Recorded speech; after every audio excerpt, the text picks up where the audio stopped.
Bonjour, mon nom est Joëlle Doré-Hébert, je suis directrice générale et fondatrice de l'Académie des arts Trouve ta voix, un organisme régional situé à Rosemère dans les Laurentides, dont la mission est l'insertion sociale et la promotion des habiletés artistiques des personnes qui ont une déficience intellectuelle, physique, auditive, un trouble du spectre de l'autisme ou un TDAH.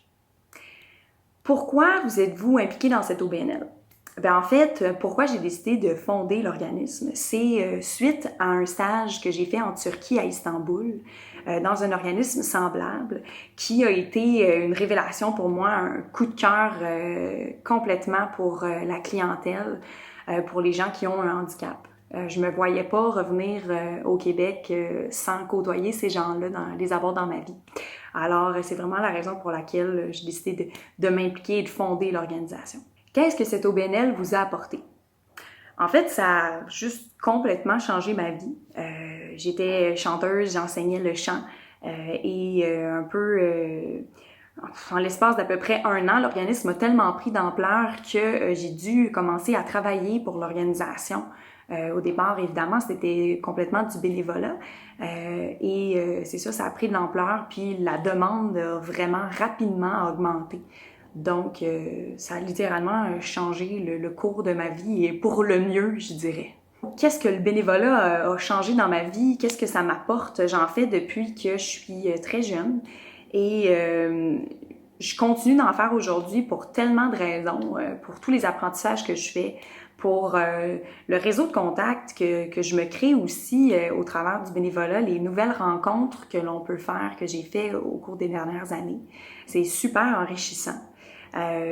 C'est sûr que profondément, moi, j'aime aider les autres, alors de pouvoir donner de mon temps, de peut-être aider au niveau d'expertise que j'ai acquérie au cours des années, si je peux faire quelque chose pour aider, je trouve ça très valorisant, définitivement.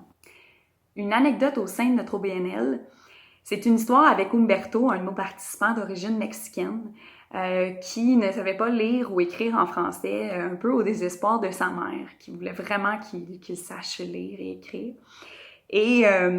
Quand il a découvert l'organisme, il a aussi découvert le chant. Il est embarqué dans la troupe de chant. Et là, ça a été l'élément déclencheur pour qu'il décide d'apprendre à lire parce qu'il voulait pouvoir lire les paroles des chansons. Donc, des fois, tu sais, c'est là qu'on voit que ça prend juste un petit coup de pouce. Puis moi, je crois beaucoup au pouvoir de l'art pour tous. Et là, on peut dire que ça va avoir été la motivation pour Umberto dans ce cas-ci. Un moment où vous vous êtes vraiment rendu compte de votre impact positif, que ce que vous faites aide les autres. Je pense pas que j'ai un moment en particulier. Dès la fondation de l'organisme, j'ai vu à quel point il y avait un besoin dans notre région particulièrement de ce genre de service-là, ce que je savais pas en fait. Quand je l'ai démarré, je savais pas à quel point il y avait un besoin, j'avais pas fait d'études de marché.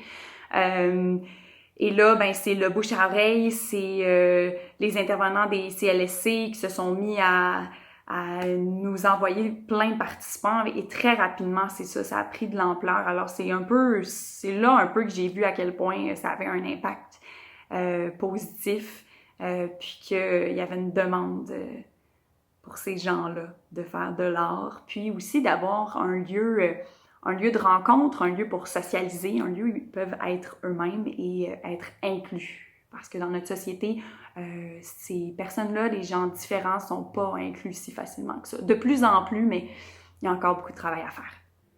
Un conseil pour les étudiants qui veulent s'impliquer.